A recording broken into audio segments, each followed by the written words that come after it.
Can you see me? Give me a thumbs up emoji. Let me know. There's always a delay in this. All right, here we go. Hey everybody, Economic Ninja here. I hope you're doing well. We're going to talk about the CPI, or the Cost Price Index, the inflation numbers that came out today. We're going to expose some truths. The really neat thing is everything that I warned you about in its time cycle is happening perfectly. I told you a long time ago that inflation doesn't just go from inflation to deflation. It does not happen like that. We start seeing things start spiking down, falling in price, losing value, or perceived value, if you will.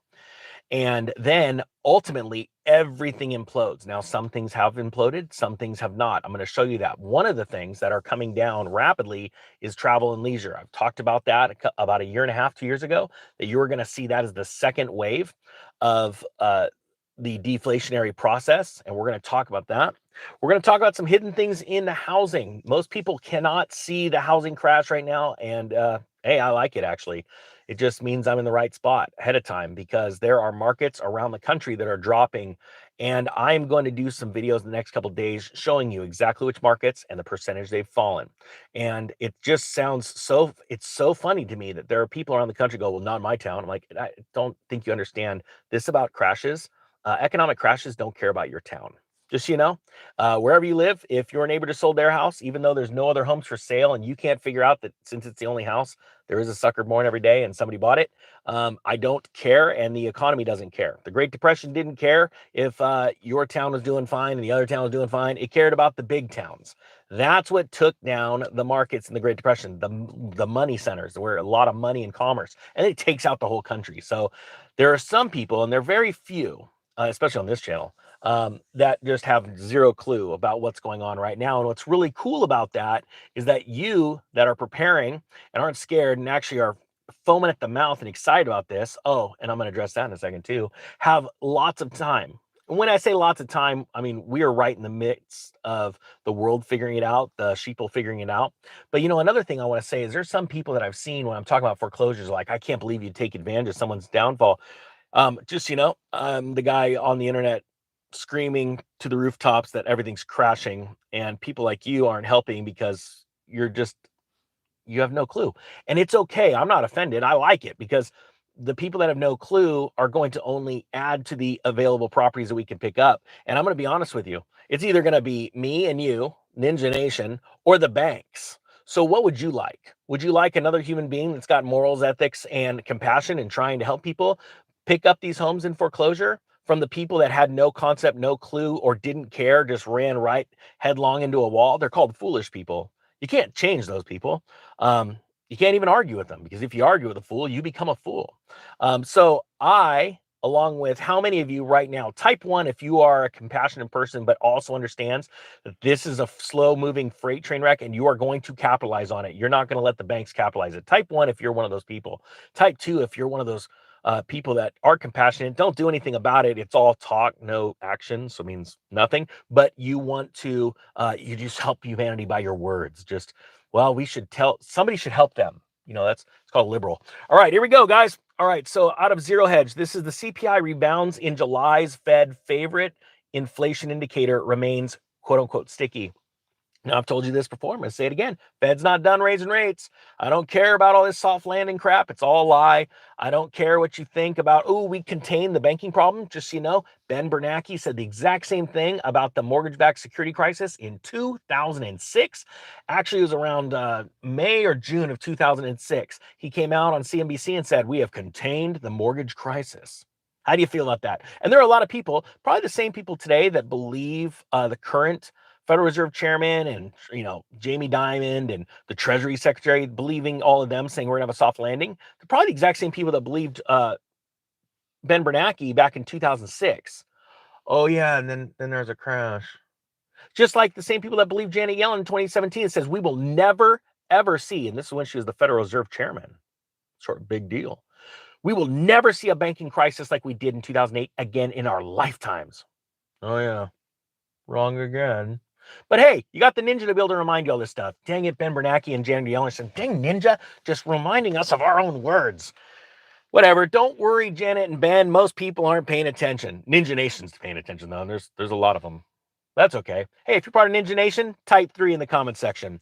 If you don't know what that even means, Well, let me know and we'll let you know. Lots of people will jump in and let you know what being part of Ninja Nation means. All right, here we go. Expectations for this morning's must-watch CPI print were for a month-over-month and year-over-year rise in the headline and modest slowing of the core year-over-year. Now, these are expectations, right? They were looking for both month-over-month and year-over-year rise in headline inflation, all right?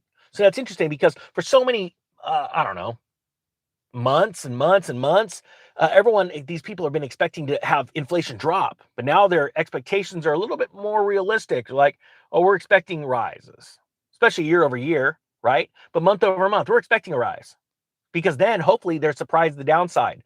But if it's not a downside, because most people know the Fed has not tamed inflation yet, they have not raised rates nearly high enough to quell people's thirst for debt.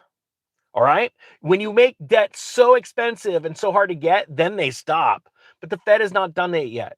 I proved it. I told you this was going to happen in December of 2021 when the Fed announced we're going to start raising rates. I'm like, get ready. Just the fact that they said we're going to start raising rates in 4 months, they did not want to quell inflation. They actually want this. They want pain. They want you feeling pain. They want you so entrapped in debt that when this bubble pops, they will be laughing all the way to their bank. End of story. I know it sounds crazy. Most people couldn't even comprehend, why would they want to do that? Because if I'm poor, they're going to be poor. Nope. See, it's all about who has any money at the end, because whoever has a little bit of money and nobody else has any money, those people are rich. So stop putting wealth in your mind as far as a certain dollar amount, okay? Put it in your mind as whoever's got anything, when this thing's done, is going to be rich. All right, I'm dead serious, because think about this. All the people don't have any money. Can they go to a foreclosure auction? No. What about all the people that have a little bit of money? They can go to the foreclosure auction. They can go buy cars super cheap, super cheap. All right. So we're looking for a rise. The Fed will be watching in its new favorite signal, core services CPI, ex shelter, because shelter costs are still exorbitantly high. I know, for all the people like, told you Ninja, it's not going down. I'll do some more videos in a couple of days. Which reaccelerated in July. What? Wait a minute. Inflation's still going up? What? Okay, stand by. Let's read this again. Core services CPI minus shelter costs, the costs of housing yourself, which reaccelerated in July, which was a positive 0.2% month over month, and from a positive 3.9% to 4% year over year.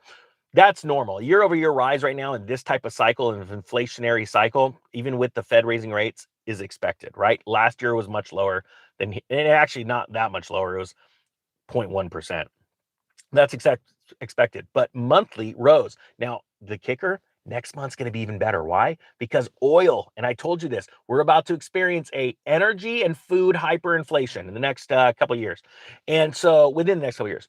And again, hyperinflation is a very loose term. There really isn't a good solid definition of it. A lot of economists in the past agreed on 25% month over month increases over, I want to say, 4 months.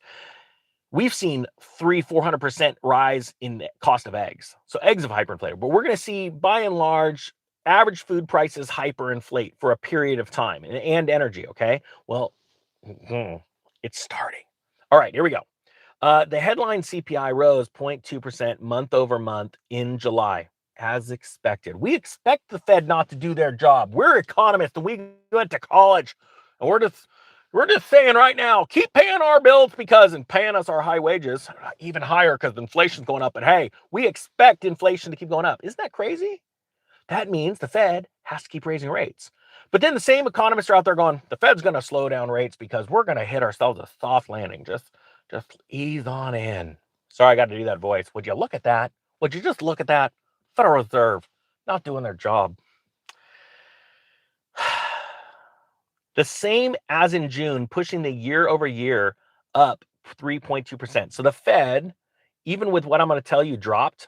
The Fed, because freight's dropping like crazy, travel's dropping, and all this stuff's dropping, but yet inflation keeps rising.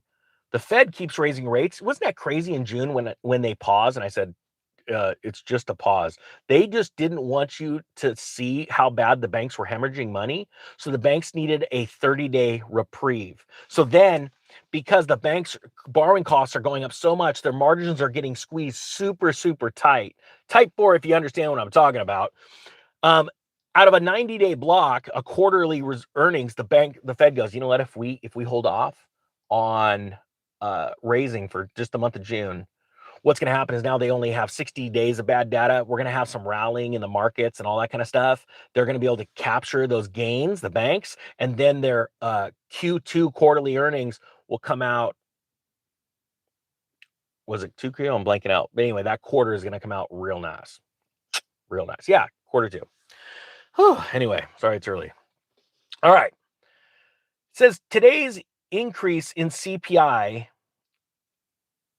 year over year broke the record, equaling the streak of 12 straight months of declines.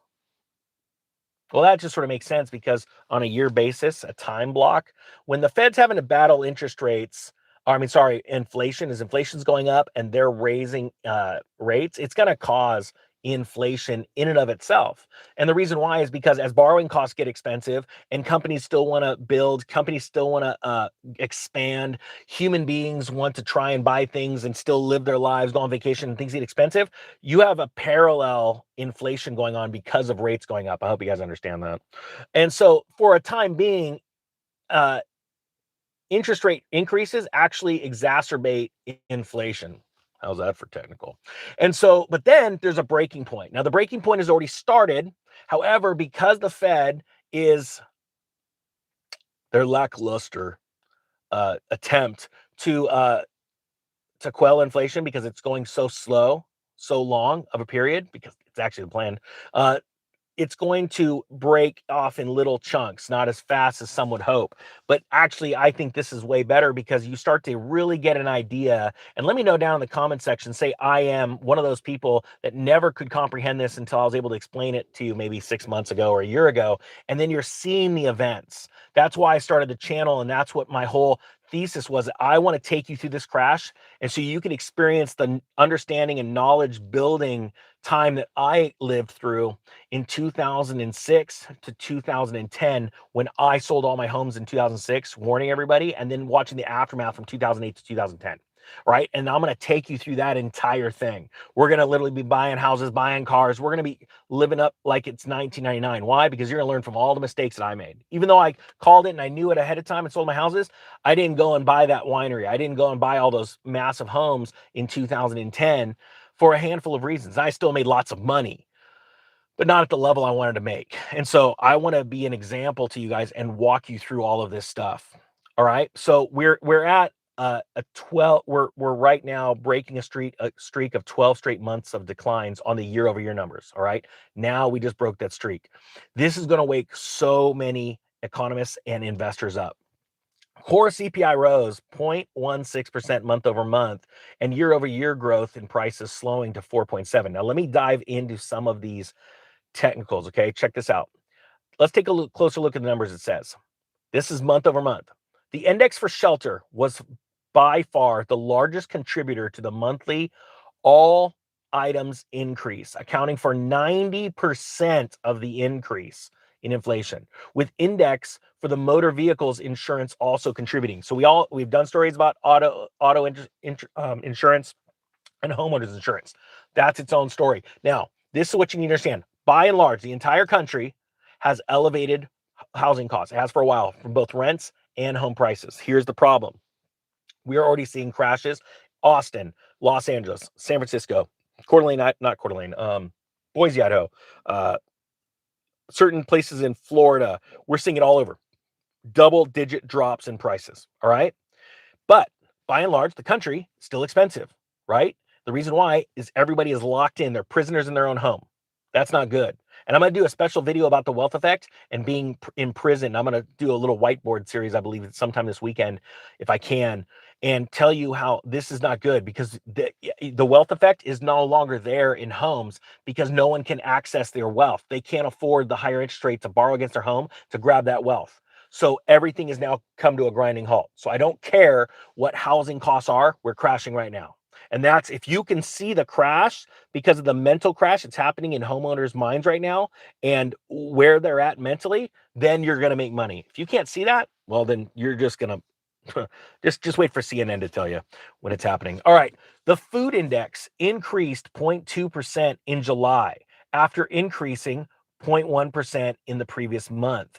The index for food at home increased 0.3% over the month, while the index for food away from home rose 2.2%. Hey, type the number 8 if you have been going to the restaurant and been shocked where the prices are starting to go up, where they all have this is what's interesting. All the restaurants I'm going to, newly printed, my local places, newly printed menus. And all I can think about is like, holy cow, they had to reprint that menu for all these things, right? But during the pandemic, you would see just the lines crossed out because either they couldn't, because of supply chain issues, go and get new menus, or they're scared to spend that kind of money because not the prices were changing, but the items for sale. Like, oh, we can't get lettuce, so we can't sell you the salad. Oh, we can't get lamb, so we can't sell you that gyro. And they would just cross it out, not available. Now they're reprinting. Now, this is what's scary. Think about this. If you're a restaurant owner, let us know down below. This is what's scary for restaurant owners. Just went to a restaurant that is literally hemorrhaging money and it's about to collapse. I know this because I know some people that work in the finance section of this larger restaurant, and they just printed new menus to raise all the prices. And they rose all the prices about a dollar, 50 cents on some things, maybe a couple bucks on another. And then to hide this, they go, oh, but now it comes with a salad. Well, it's $3 more and the salad's, this big. And so it doesn't justify the increase, right? Here's the problem. As inflation starts to ramp up and get away from us, food hyperinflation. Thank you so much, Wes, for the super chat.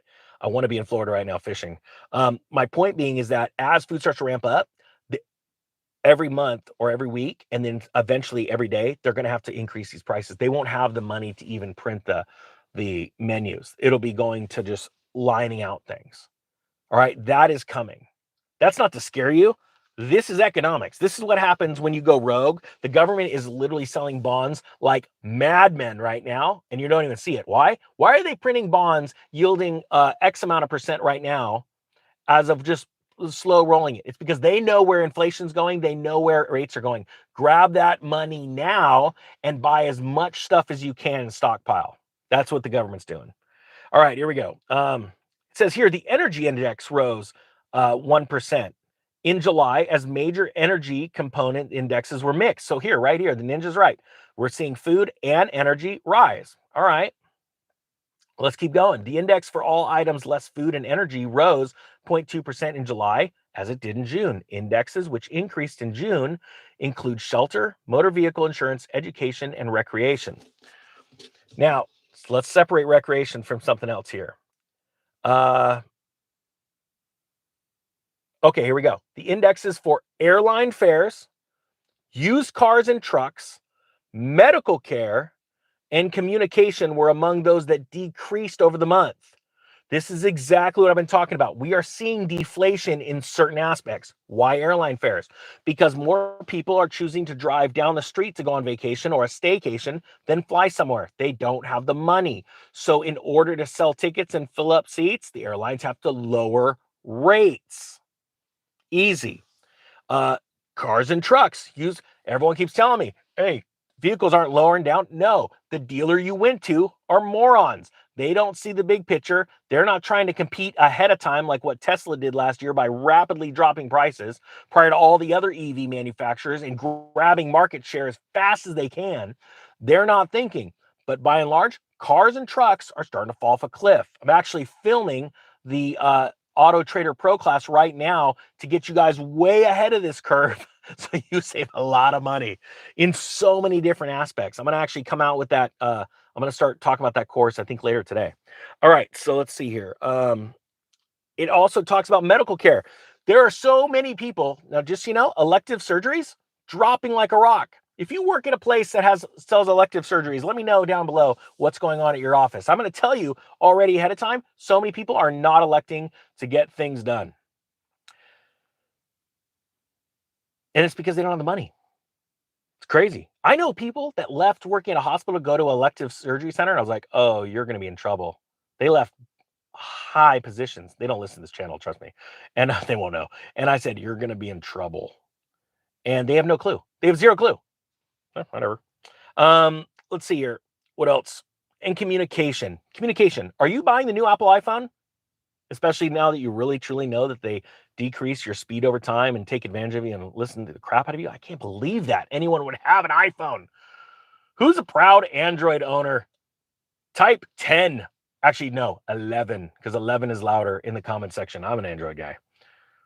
Type 12 if you're a, no, you know what? We'll do it even better. Type 10 if you're an Apple person. We'll put Apple bar. But I'm an 11 because 11 is louder. All right, so right there, we're already seeing deflation. The index for all items less food and energy. Isn't that nice? You got to take food and energy out because if the Fed doesn't, then inflation numbers are not going to look good. And it's not good for the trading algos. Oh, crap. Even that rose 0.2% in July as it did in June. Dang it. So wait a minute. No one on CNBC will tell you this. The Fed has screwed the pooch royally. They have not been able to do crap in the, year and a half, 2 years of raising rates, only making more pain for you. They still can't get on top of inflation. Wow. See what I said about when I titled this video, The Truth About This? Holy cow. So again, I'm going to read it again. Stand by. And guys, can you do me a favor? 1,900 people on. Everyone tap the thumbs up right now if you believe the Fed are complete tools. And honestly, they're here to hurt you, not help you. The index for all items, less food and energy, rose 0.2% in July as it did in June. So tell me right now, all the other YouTubers out there, all the famous economists, they're getting just spanked by the ninja right now because they're telling you, oh, we're going to have ourselves the softest landing ever. It's going to be like a pillow of feathers. Yeah, that's right. Inflation, this medieval inflation, you're just going to come settling on down. And the Fed's going to go, it's time to ease them rate hikes. All nice and pretty. The Fed's your friend. That's what all these YouTubers are out there saying. We're not going to have the crash the ninja's saying about. In the end, you're going to have an awesome crash. And I'm telling you what, there's nothing like good old-fashioned barn burner to cook them hot dogs and them hamburgers up and enjoy it while it lasts. Because I'm telling you, these opportunities do not come around very often. It's actually 7 to 10 years, the average cycle of a recession. And every 50 to 100, we got ourselves a big one. Remember about 100 years ago, there was this thing called the Spanish flu. That's weird. Scared a bunch of people, but it allowed the Federal Reserve to plunge us into a depression of 1920. If you've never heard of the Depression of 1920, put it down in the comment section. It blows my mind that most people don't understand that. But that opened the gateway of money printing, an amazing amount of time where we had what's called the Roaring 20s. And it's crazy because the middle class thought they were rich, and then they found out, rug pull, you're not. You're in debt. And that's exactly what's happening now, but like on so much louder. I want to be able to sit down with Jerome Powell and say, all right, tell me the truth. Does your amplifier volume button go to 11? I bet it does. All right, seriously, we got to get serious. Come on, this is serious stuff, Ninja. It's very serious. Can't believe you have fun at people's expense. Well, I'm sorry. I'm trying to warn the world. What are you doing? Just complaining about you. All right. The shelter index increased 0.4% over the month, the same increase as in June. Dang it. The index for rent increased 0.4% in July, and the index for owner's equivalent rent increased 0.5% month over month. Dang it. Ninja, you're wrong. Okay, I'm going to tell you something very serious here. When housing goes, out of all these indexes, you've got transportation index, insurance index, energy index, food index, all these indexes. You got housing. When housing goes, it is such psychological trauma that affects all human beings. A pure panic happens, and it is like a light switch turned off, and it happens so fast, and your mouth will drop when housing drops. The official numbers. We already know it's dropping in all these big metropolitan areas, and all the people in middle of the U.S. are like, it's not happening in my town, Ninja. I don't know what you're talking about. I'm like, oh, trust me, your town's about to get spanked because it doesn't matter what's happening in your town. It matters what's happening in all these big cities. That's where all the money is, okay? And so when it turns, it will turn so fast, so sharp, it will cause panic in the streets. And the Ninja's going to be there. And you're all going to be there going, he told us. All right. The index for lodging away from home decreased 0.3% in July, falling 2% in June. The shelter index was the largest factor in the monthly increase. We've already talked about that. Jeez, oh, stop. The story is repeating itself. Airline fares fell 8.1% over the month. Its fourth consecutive monthly decline. So think about this. Airline costs have been dropping over and over and over and over for 4 months. That there is a deflationary trend.